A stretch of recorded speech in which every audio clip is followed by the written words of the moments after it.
I haven't gotten to read to you in a couple days. I gave Sophie a couple days off from taping me. But I hope you like today's story. It's called Little Red Hot, and it's a take on Little Red Riding Hood. See what you think.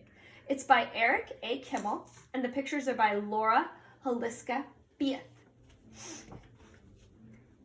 Little Red Hot. Once upon a time, I can already tell the genre is a fairy tale because it starts with once upon a time. There was a little bitty Texas gal called Little Red Hot. Folks called her that because she loved to eat red hot chili peppers. She ate peppers for breakfast, lunch, and dinner. She ate pepper ice cream for dessert. She had hot pepper cake for her birthday with jalapenos on top instead of candles. Folks used to say that Little Red Hot could eat fire out of a stove. Little Red Hot would answer, "No, I wouldn't do that. Fire ain't hot enough." One day, Little Red Hot's mama said to her, "Little Red Hot, I heard from Grandma today. She's feeling poorly. I think she has a cold. Could you drop by and look in on her? She'd feel so much better to see you." "I'll do that, Mama," Little Red Hot said. "I'll bake a hot pepper pie, Grandma's favorite. I'll knock those cold germs right out of her." Little Red Hot got busy in the kitchen. In no time at all, she had mixed up a hot pepper pie.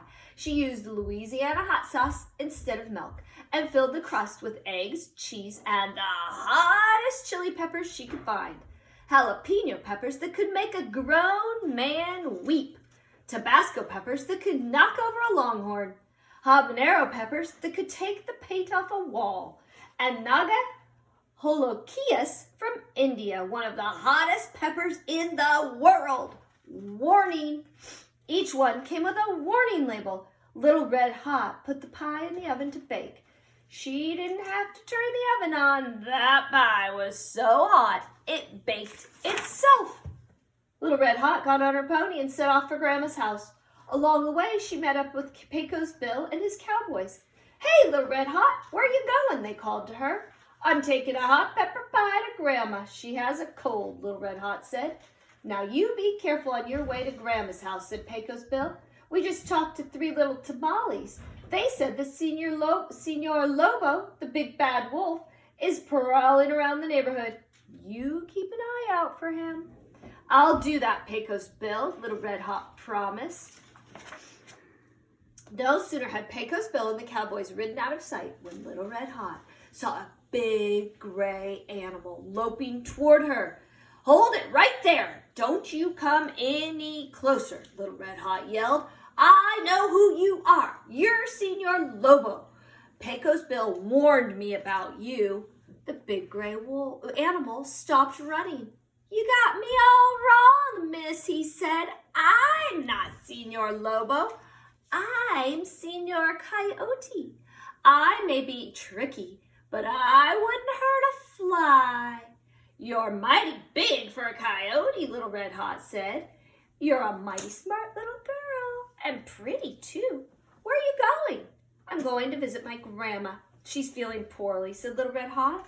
"What a good little girl you are. You tell your grandma I hope she feels better." And off he went. Of course, that big gray animal wasn't Senor Coyote at all. It was Senor Lobo, and Little Red Hot had no business talking to him.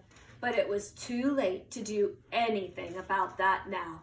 Even worse, Senor Lobo knew a shortcut that took him straight to Grandma's house. He stepped up to the front door and knocked. "Little Red Hot, is that you?" Grandma said. Senor Lobo made his voice sound like Little Red Hot's. "Yes, Granny, I heard you were sick. I hope you're feeling better." "I feel better already now that you're here. Come on in." Senor Lobo did just that. Grandma let out a "Ah!" when she saw him. Grandma was sick, but she wasn't slow. She jumped out the window and ran.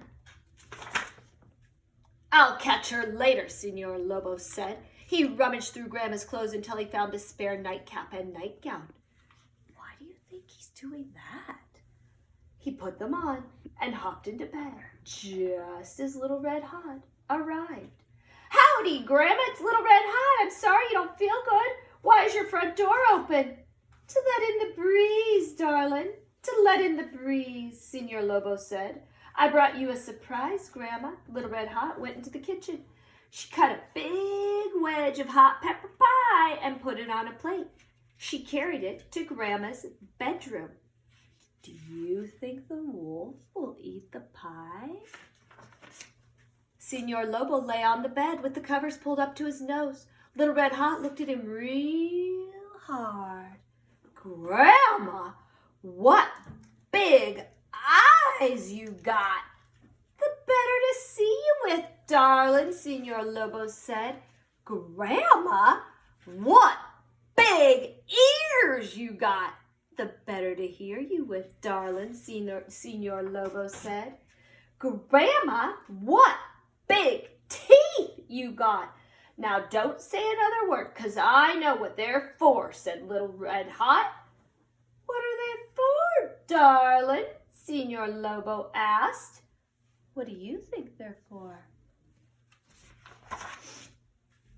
They're for eating this hot pepper pie I made just for you, Little Red Hot. Shove that wedge of pie into Senor Lobo's mouth.